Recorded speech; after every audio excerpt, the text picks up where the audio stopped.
Okay, so with the shooting of the unarmed black men that is being highlighted by the media, as a parent, I spoke to my son about what was really happening and to get his point of view.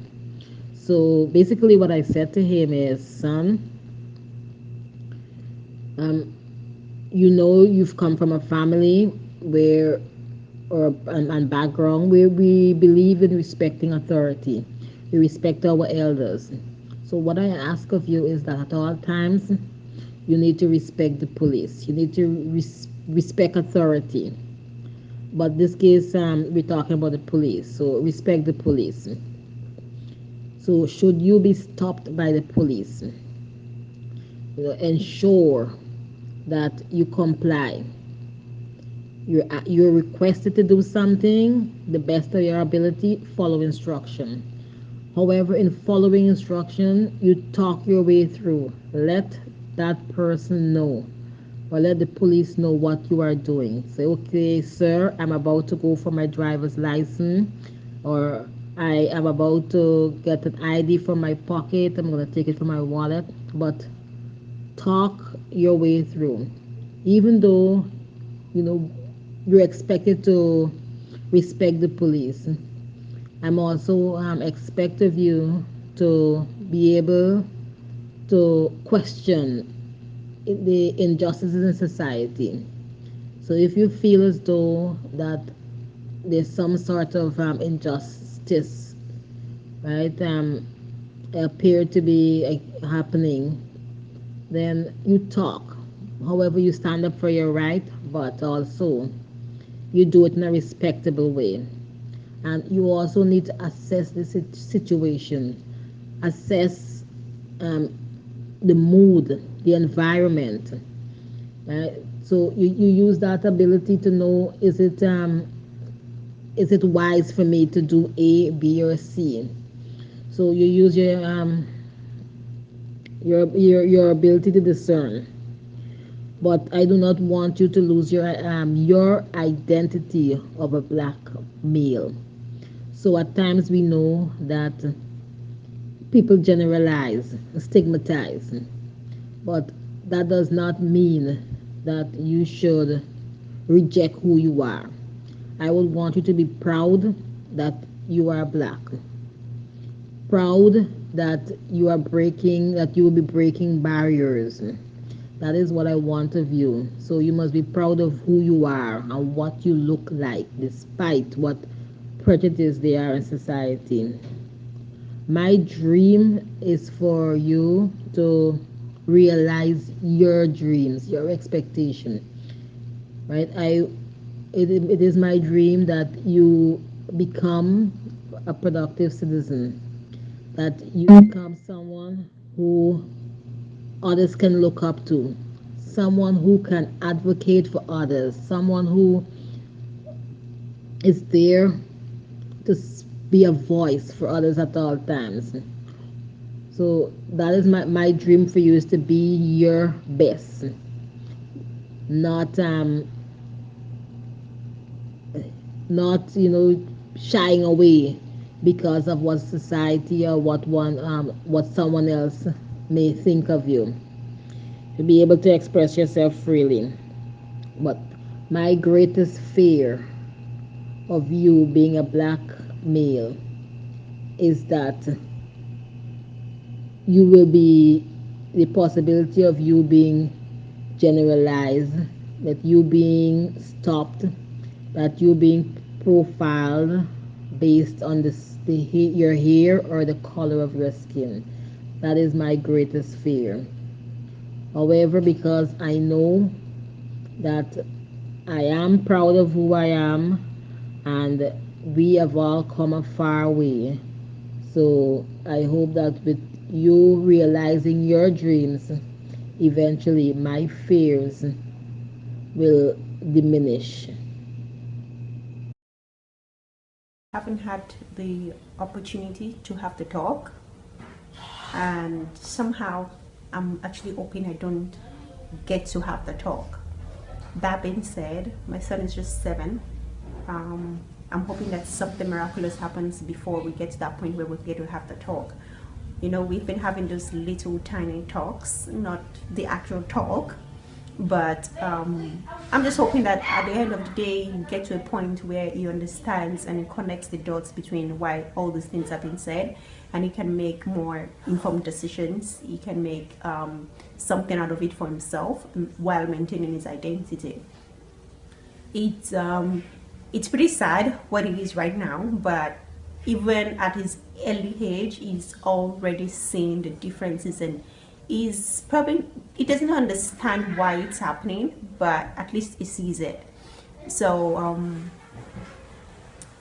it's really heartbreaking that we get to that point where we have to have that kind of conversation with our kids. Right now, I don't know when, I don't know what age. I don't know what age is appropriate and what age is not appropriate. Being Nigerian and the kids being born here, it's quite unfortunate because of the color of their skin, they are not considered Canadians. Now, I don't particularly understand what an actual Canadian is. Like, I don't get it. Does it have to be white skin, blue eye, blonde hair? Like, I don't really get it, because you're born here, in my opinion, you're Canadian. I wasn't born here. Yes, I'm Canadian, but it's pretty understandable to say, yes, I'm Nigerian. I get it. I am actually Nigerian. It doesn't change a thing. But for my son, he was born here. He's really, really Canadian because this is all he knows. This is all he's lived. And then it doesn't actually fit into the system here just because he's black. My son also doesn't fit into the system in Nigeria because he's different. He's Canadian. Back home he's considered he's Canadian. Here he's considered he's not Canadian. Probably not Nigerian. So I don't really know where he fits. I don't know how I will be able to, at that point in time, make him understand his identity. But yes, it is very important that he gets an identity for himself and is true to that identity. At the end of the day, it doesn't matter if you're Canadian or Nigerian, you are somebody. So he's going to be George wherever he is. He's going to be who he is, true to himself, and true to the community, true to the country. He's going to respect the laws, he's going to respect the people, he's going to respect everything that needs to be respected. That's not a question, but my question is, why is he going to be treated differently just because of his skin color? Why is somebody else going to be treated differently because of their skin color? While I was in university, my first year in university, I had a lecturer actually told me something, and she was like, a 9-year-old son comes in the house. She's black. A 9-year-old son comes in the house, and it's at that early age that he was literally asking her, mommy, what happened at school today? Okay, what happened? And the boy goes, a white boy was opening the door and he wanted to go in through the door, and the boy simply said to him, in this part of the world, the black ones open the door while the white ones go in. So if at 7, I think it's too early. Now I remember that and I ask myself, is it really too early? Maybe it's not too early to have, maybe it's too early to have the big talk, but not the small talk. So yes, even at this age, I'm teaching my son to stand his ground, to know what he is and who he is, not to let somebody actually have the final say in what he wants. He needs to make his own decisions, and he needs to understand that for every decision you make, there are consequences. That's not negotiable. He needs to understand that there is something called consequences. But should my son be stereotyped or be discriminated based on his color? Absolutely not. Should we all have a fair and equal playing ground? Absolutely yes. So yeah, we're gonna have that talk. Maybe, maybe not. But at the same time, it goes past the talk I will be having with my son or somebody else will be having with their daughter or their sons or whatever. It goes way past that. It's a system thing. Like, I want my son to be free. I want him to know that, he can go out when he wants to go out. He can come in when he wants to come in, of course, provided it's safe.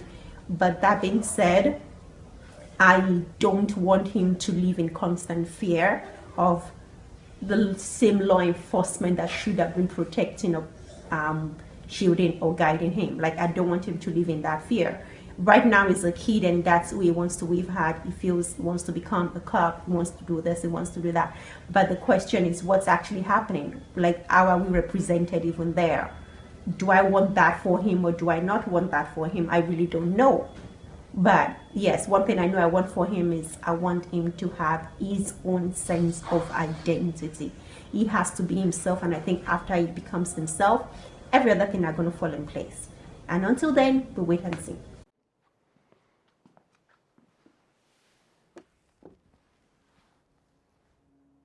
Dear child. Dear child. Dear child. The reason we have to have this talk is because you are a Black child in America.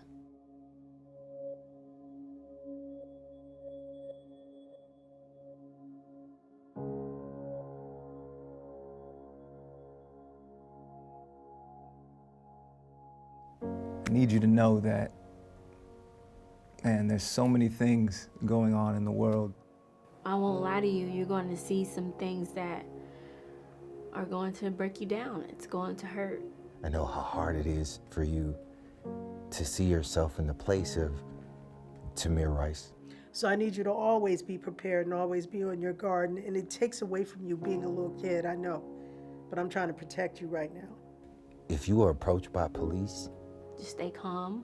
Don't fight back. Don't give any rebuttals. You have to understand, if you want to stay alive, you have to do what they say.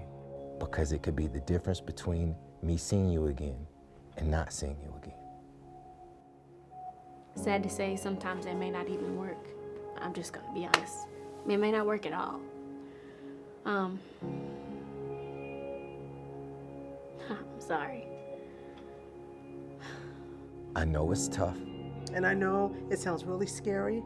But it's not your fault.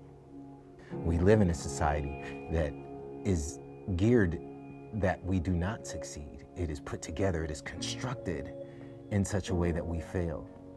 And you have to be greater than all of that. Always stand with your head up and your shoulders back and be proud, and you are a warrior. Always know that you are intelligent, beautiful, bright, and you have a future. You have inherent worth in this society. And above all else, you're my son. Regardless of what happens, because I don't know what's going to happen today, tomorrow, whatever, just don't change. Don't change and be proud of who you are. I love you with all that I am. I will teach you how to walk in this life. You don't have anything to be afraid of. We'll get through this, and don't you ever, ever, ever blame yourself for what others do. I love you. I believe in you.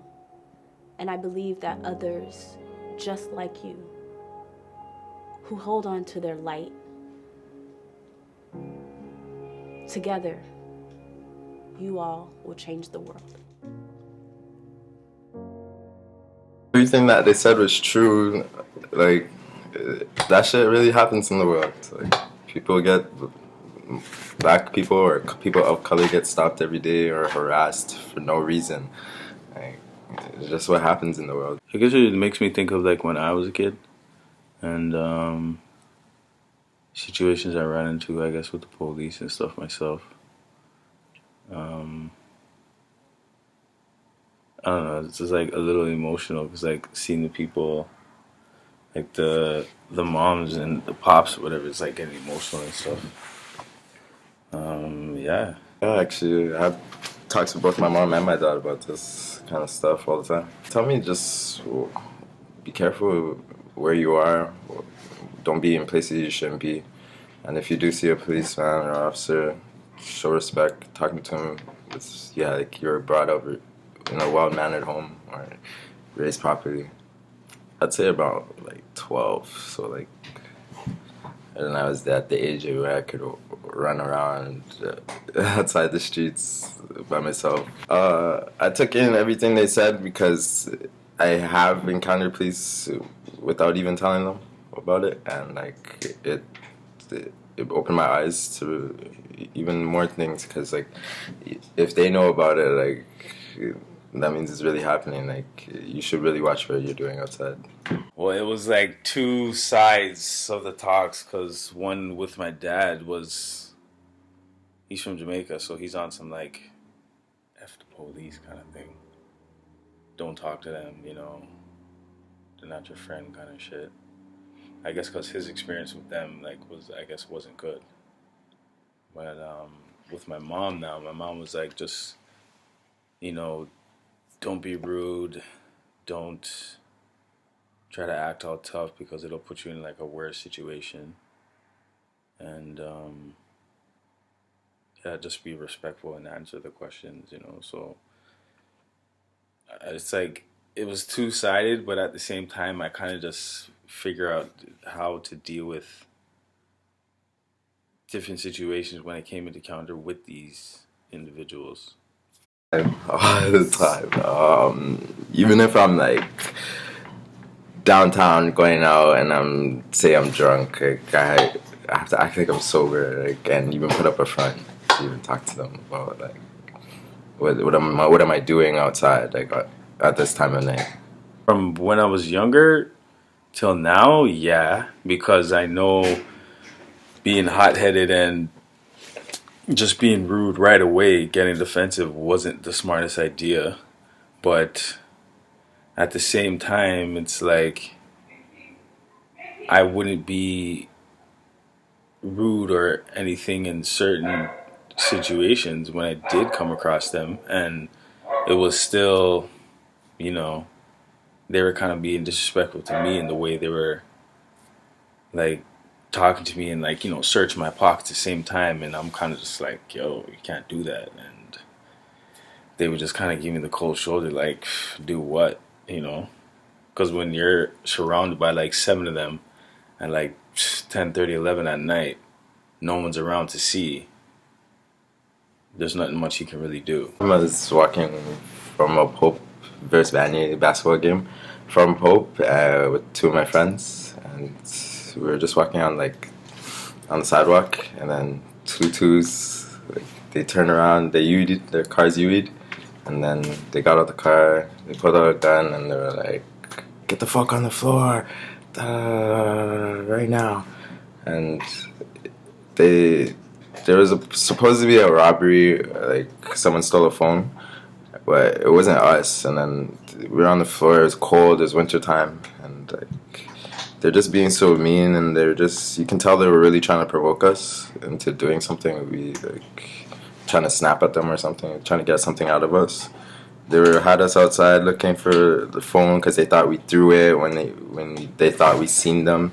So yeah, that was really a bad experience. Did they touch you? Yeah, they touched me. They searched you? They put me in handcuffs, everything. Searched me in handcuffs. Because I knew my rights, I was calm. I didn't really let them get to me, to be honest with you.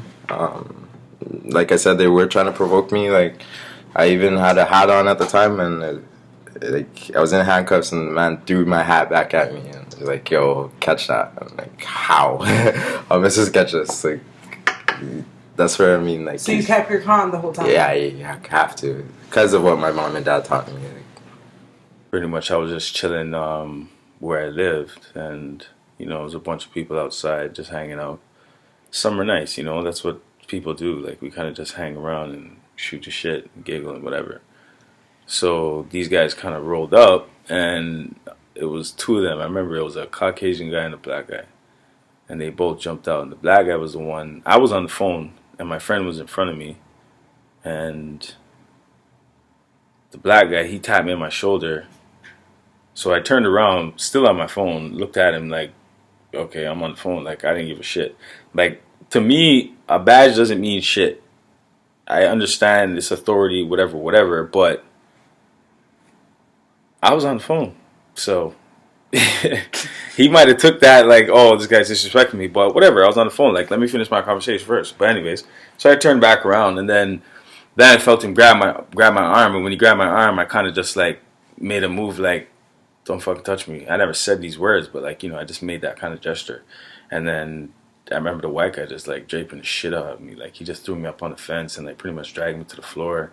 Fucked up, like pretty much scratched on my face and like fucked up my arm and shit.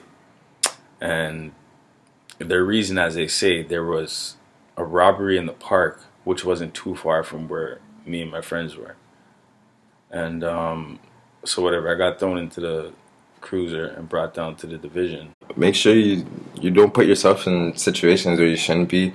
And if you do come across police, talk to them like a normal human being, or you're talking to your mom and dad. Just show them respect, and I'm sure respect will come back your ways. If you know you didn't do anything, then there's no reason to be mad at them. Everyone has a job. Like, they have to do something too, even if they're disrespecting. You feel like they're disrespecting you. You just got to keep going and just answer the questions. That's it. Yeah, there's good and bad cops. You're probably gonna come across the both of them. I don't know which ones are more you're going to encounter, but just, if you can, try to avoid having to even deal with them, because no matter what, it's like I don't know, people just they just react different. So that goes for police too. So it's like, you could be cooperative and be respectful and all of that stuff. Just tell them, try not to, get into any situations with them like that, because you just never know what could happen. You know what I mean?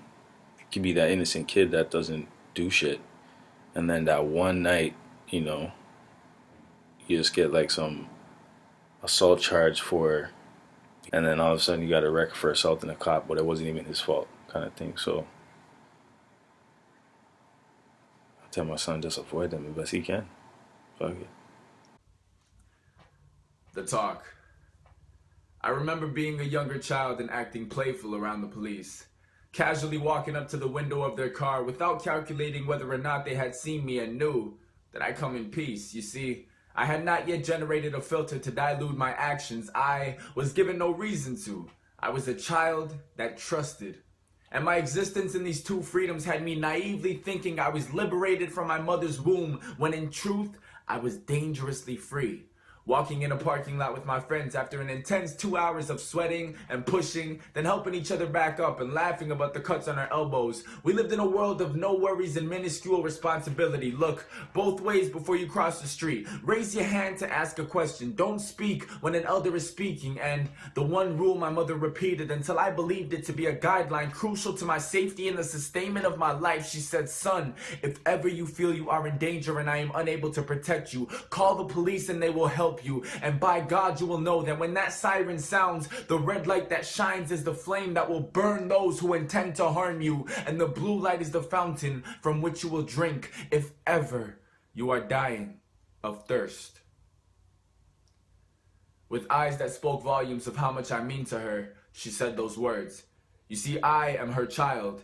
And the bond between a mother and her child is immensely deeper than we know. I am her whole creation, her contribution to mankind, her goals, dreams, and hopes reside within me, for they were sacrificed for my soul, happiness, safety, betterment, her capsule into the future. For as long as I am breathing, she will never grow old. So I can't imagine how she felt when her only son grew and spoke his confusion, saying, "Mimi, you taught me to confide in those dressed in blue, but it seems of black they only make red. And I know what you're gonna say, those events only happen in America and we are bordered off, but nah, that line does not change minds, it only changes the flag on the passport. And I can't even count on one hand how many innocent kids they've sent to the country above." And my next, she said, "Son, what I taught you in the past no longer applies. And it's not that I lied. It's that the world around us has revealed itself for what it truly is, and the masquerade that hid not identity but intention has ended. Therefore, those that think it may act relentless, and no repercussion will be presented, because your melanin for a long time has been and seemingly still is an enemy amongst those who hold power. But no, this does not make you powerless. You are an incubator of potential backed by genuine struggle and culture, and this combination is deadly. So as white parents translate mastery into their children, I refuse to translate fear into you. I just ask that you act with intelligence and patience. Let your victory be in survival and coming home to me at night, and not in retaliation." The talk.